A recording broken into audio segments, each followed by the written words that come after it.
जीवनको मूल्य नभएको एउटा देश।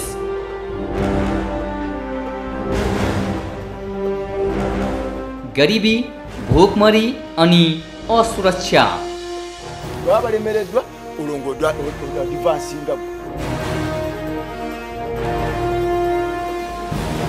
सक्रिय दर्जनौं विद्रोही समूह।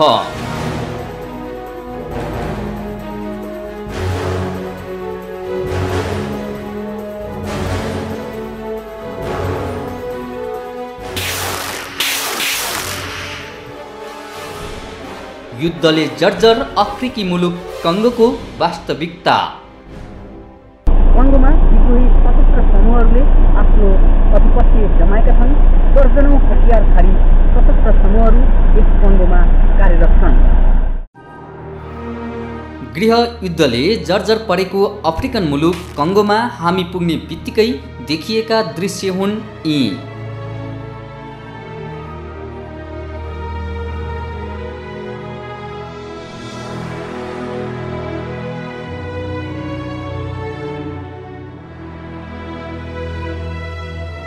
गरिबी, अशिक्षा, भोकमरी अनि चरम द्वन्द्व यी कङ्गोका मुख्य समस्या हुन्।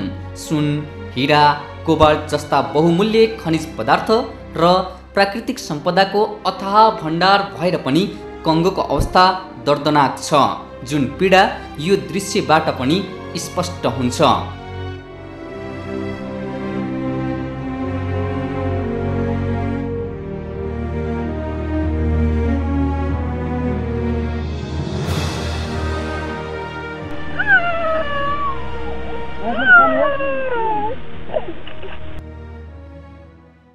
यति बेला हामी गृह युद्धले जर्जर बनेको द्वन्द्वग्रस्त मुलुक कङ्गोमा आइपुगेका छौँ।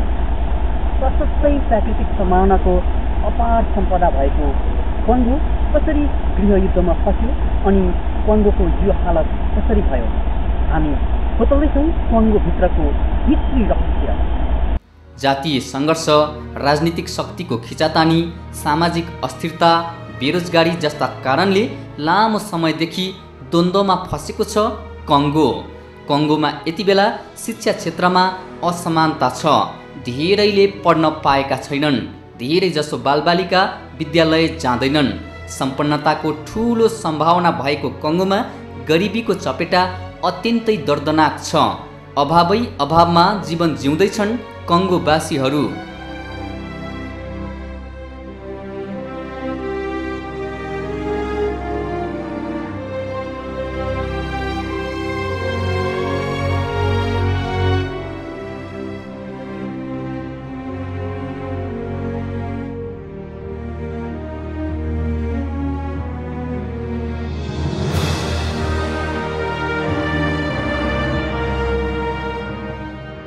कङ्गोको यो तीतो तर वास्तविक यथार्थको रिपोर्टिङ गर्दै गर्दा हामीले कङ्गोमा शान्ति स्थापनार्थ खटिएको नेपाली सेनाको क्याम्पभित्र एकजना कङ्गोली नागरिकलाई भेट्यौँ।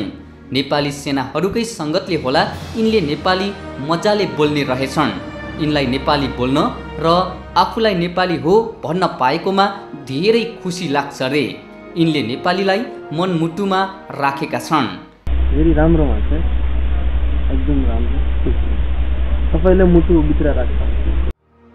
द्वन्द्वको चरम चपेटामा परेका कङ्गोका नागरिक 1 दर्जन सन्तान जन्माउनुलाई सामान्य ठान्छन्।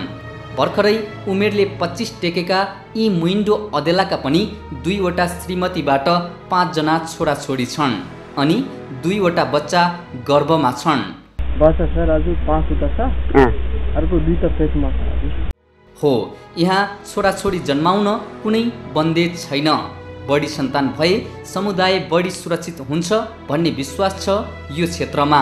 हामी कङ्गोको भूमिमा घन्टौँसम्म गाडीमा यात्रा गर्दा पनि पिच सडक देख्न कठिन हुन्थ्यो। कच्ची सडक र रातो माटो। बाटोमा कमै मात्रामा गाडी हुइकिन्छन्। त्यसमा पनि बाटोमा देखिने 90% गाडी राष्ट्रसङ्घका हुन्छन्। लामो दूरीमा मुस्किलले 1-2 वटा माइक्रो चल्छ, नत्र आउजाउको एकमात्र भरपर्दो सेवा ढुवानी ट्रक। छोटो दूरीका लागि भोडा अर्थात् मोटरसाइकल हरेक चोकमा छन्। त्यो पनि सबै मेड इन चाइना। गाडीमा घन्टौँ यात्रा गर्दा पनि केरा र पामका जङ्गल छिचोल्न मुस्किल पर्छ। चारैतिर केरै केरा। द्वन्द्व प्रभावित क्षेत्रको मुख्य खानामध्ये एउटा हो केरा। यहाँका मानिस खेतीपाती गर्दैनन्। बाली लगायो भित्र्याउने बेला सशस्त्र समूहले लुटेर लान्छ। जङ्गलमा यत्रतत्र सर्वत्र पाइने सिमल तरुल, एभोगाड, केरा, उखु, सकरखण्डा, आँप नै यहाँका मुख्य खाना हुन्।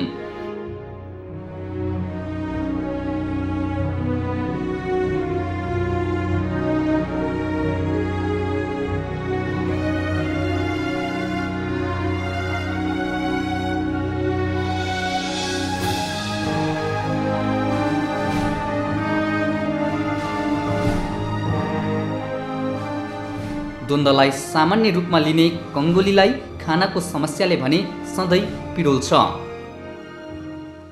हाम्रोमा यो समस्या छैन कि अनि मातृले समस्या। यहाँको औसत उमेर 45 वर्ष हो। यहाँ मानिस सितिमिति बुढो हुनै पाउँदैन। मलेरिया वा एड्स मध्ये एकको शिकार बनिहाल्छ। एड्ससँग भन्दा मलेरियासँग डराउँछन् यहाँका मानिस। मलेरियाले एक सातामै लैजान्छ, एड्स लागे तत्कालै मरिँदैन भन्छन् कङ्गोलीहरू। भूमध्य रेखामा पर्ने भएर यहाँको मौसम असाध्यै राम्रो मानिन्छ। वर्षमा 9 महिना बर्खायाम, 3 महिना सुक्खा भने पनि साताको एक दिन पानी परेकै हुन्छ। यहाँ प्रत्येक फलफुल 12 महिना फुल्छ, फल्छ र पाक्छ। द्वन्द्व प्रभावित क्षेत्रमा कङ्गो सरकारले विद्युत सेवा पुर्याउन सकेको छैन। हुने खानेले जेनेरेटर चलाएर बेलुका सहरलाई उज्यालो बनाउँछन्।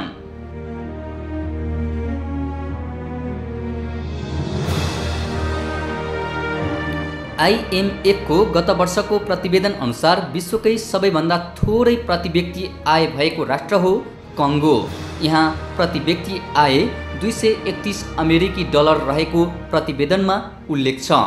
तर धनीका आफ्नै जहाज, आफ्नै विमानस्थल छन्। संसारमै विलासी र सुखी जीवनशैली भएका नागरिक पनि कङ्गोमै छन्। हिरा, सुन, कोबाल्ट जस्ता बहुमूल्य खनिजको व्यवसाय गर्नेहरू संसारमै विलासी छन्। यहाँको खनिजलाई उपयोग गर्न उनीहरूले जङ्गल क्षेत्रमा निजी विमानस्थल नै बनाएका छन्। राज्यको उपस्थिति नभएपछि निजी जहाज मार्फत बहुमूल्य खनिजको ओसार पसार हुने गर्छ। अनुसन्धान अनुसार कङ्गोमा 103 वटा व्यक्तिगत विमानस्थल छन्। यहाँको रकम लगेर अत्यन्तै सीमित वर्गले न्युयोर्क, पेरिस, लन्डन जस्ता सहरहरूमा विलासी जीवन बिताउँछन्। तर कङ्गो भने आर्थिक हिसाबले झन्झन कमजोर हुँदै गएको छ। आम नागरिक खान नपाएरै मर्ने गरेका छन्।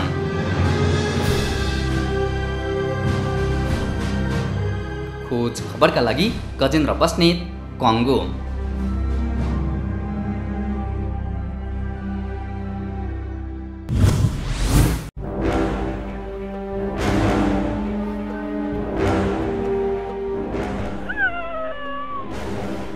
जीवनको मूल्य नभएको एउटा देश।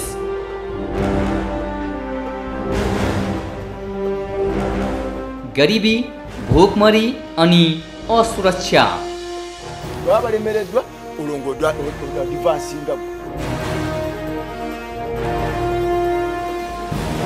सक्रिय दर्जनौं विद्रोही समूह।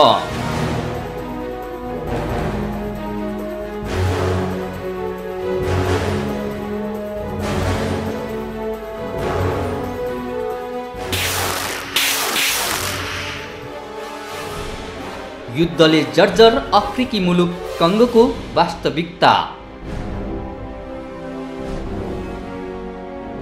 उत्तर पूर्वी कङ्गोमा द्वन्द्व चल्नुको कारण यहाँ रहेको खनिज नै हो।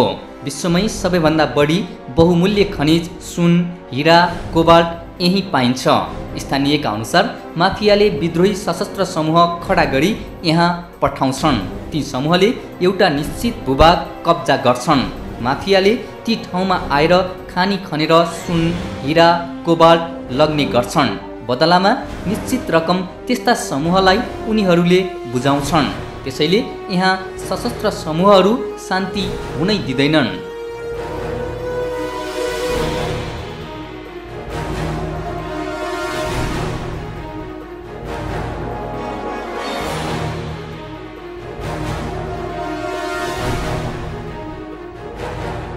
सन् 1998मा कङ्गोमा द्वन्द्व सुरु भएको थियो, जुन दोस्रो कङ्गो युद्धका नामले पनि परिचित छ। यो युद्धमा हालसम्म 60 लाख मानिसको ज्यान गइसकेको अनुमान छ। सन् 2003मा सरकार र विद्रोही बीच शान्ति सम्झौतामा हस्ताक्षर भए पनि कङ्गोमा हिंसा रोकिएको छैन।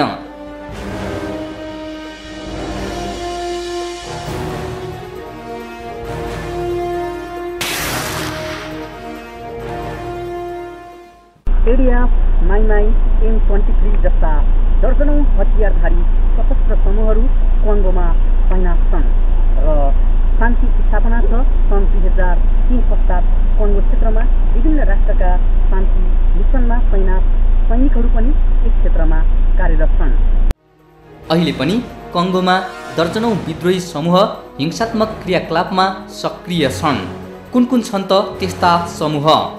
कङ्गोमा सक्रिय मुख्य सशस्त्र समूह allied democratic forces, Mai Mai, M23, FNI, democratic force for the liberation of Rwanda, FDLR, डुङ्गो, FRPI, भुटे फुरुपेर।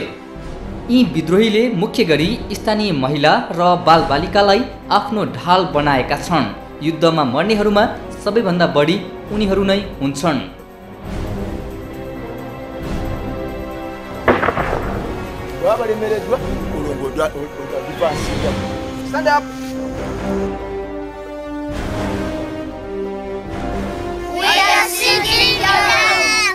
बलात्कार र अन्य यौन हिंसाका दृष्टिले कङ्गो विश्वमै बदनाम छ। 15 वर्ष यता कङ्गोमा 2 लाखभन्दा बढी महिला बलात्कृत भएको तथ्याङ्क छ। यही हिंसा र द्वन्द्वका कारण शान्ति स्थापनाका लागि नेपाल, भारत, बङ्गलादेश, पाकिस्तान लगायत देशका झन्डै 19,000 सैनिक मोनुस्को मिसन अन्तर्गत कङ्गोमा खटिएका छन्। सन् 2003मा तत्कालीन विद्रोही समूह र कङ्गो सरकारबीच शान्ति सम्झौतामा हस्ताक्षर भएपछि संयुक्त राष्ट्र सङ्घको शान्ति मिसनमा नेपाली सेना यस क्षेत्रमा कार्यरत रहँदै आएको छ। विशेष गरी यस क्षेत्रको शान्ति स्थापनार्थ नेपाली सेना कार्यरत रहेको हो। अहिले कङ्गोमा नेपाली सेनाको करिब 900 को समूह कार्यरत छ। कङ्गोमा शान्तिका लागि नेपाली सेनाले पनि जिम्मेवारी निर्वाह गरिरहेको छ। स्थानीय सुरक्षा निकायहरूलाई पनि मजबुत पार्ने र संयुक्त राष्ट्र सङ्घको फौजहरू अन्तर्गत रहेको यो शान्ति सैनिकहरूले पनि आफ्नो उपस्थितिहरूले पनि विद्रोहीहरूलाई चाहिँ अलिकति स्थानीय जनताको सुरक्षामा आघात पुग्ने काम नगर्ने एउटा मुख्य काम हो। सुरुमा हुतु र तुच्सी नामक जातिबीच जातीय हिंसा भयो। सन् 2009मा कङ्गोली सेनामा तुच्सी विद्रोहीलाई समायोजन गरिए पनि कङ्गोमा शान्ति भने कहिल्यै भित्रिएन।